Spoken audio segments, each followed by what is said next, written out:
আজকের গল্প হলো দয়ালু টুনি পাখি।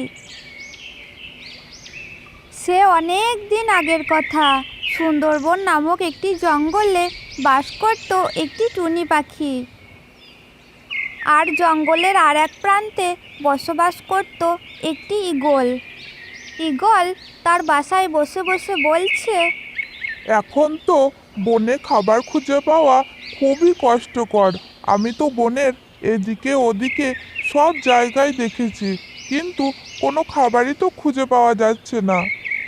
আমি খাবার খুঁজতে খুঁজতে খুবই ক্লান্ত, আর এদিকে আমার খুব খিদেও পেয়েছে। এখন আমি কি যে করব কে জানে। যাই, আবার গিয়ে দেখি যদি কোনো খাবার খুঁজে পাই। এই কথা বলে ঈগল খাবার খোঁজার জন্য রওনা দিল। ঈগলটি আকাশে উঠতে উঠতে হঠাৎ মাটিতে মাথা ঘুরে পড়ে যায়। ঠিক সেই সময় ওই রাস্তার পাশ দিয়ে হেঁটে যাচ্ছিল একটি টুনি পাখি। টুনি পাখিটি ঈগলকে দেখে তার কাছে দাঁড়ায়। টুনি পাখি তখন ঈগলকে বলতে থাকে, ঈগল ভাই, ঈগল ভাই, তুমি এইভাবে মাটিতে পড়ে আছো কেন? আমি 4 দিন ধরে কিছুই খাইনি, এ কারণে আকাশে উঠতে উঠতে আমি মাটিতে পড়ে গেছি। ঈগলের এইরকম কথা শুনে টুনি পাখি মনে মনে অনেক কষ্ট পায় এবং সে বলতে থাকে, ঈগল ভাই, তুমি কোনো চিন্তা করো না, তুমি আমার বাড়ি চলো, আমি তোমাকে খেতে দেব। এরপর টুনি পাখি ঈগলকে নিয়ে তার বাসায় চলে যায়।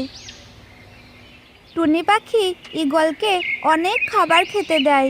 ঈগলের সেই খাবারগুলো খাওয়া হলে সে টুনি পাখিকে বলতে থাকে, টুনি, তুমি আজ আমার প্রাণ বাঁচিয়েছো। তুমি যদি আজকে না থাকতে তাহলে আমি হয়তো আজকে মারাই যেতাম। সত্যিই টুনি, তুমি খুবই ভালো। ভগবান তোমার মঙ্গল করুক। এই কথা বলে ঈগলটা সেখান থেকে চলে গেল। তো বন্ধুরা, আজকের এই গল্পটি তোমাদের কেমন লাগলো? যদি ভালো লাগে তাহলে অবশ্যই চ্যানেলটাকে একটি সাবস্ক্রাইব করে দেবে এবং একটি লাইক করে দেবে। ধন্যবাদ সকলকে।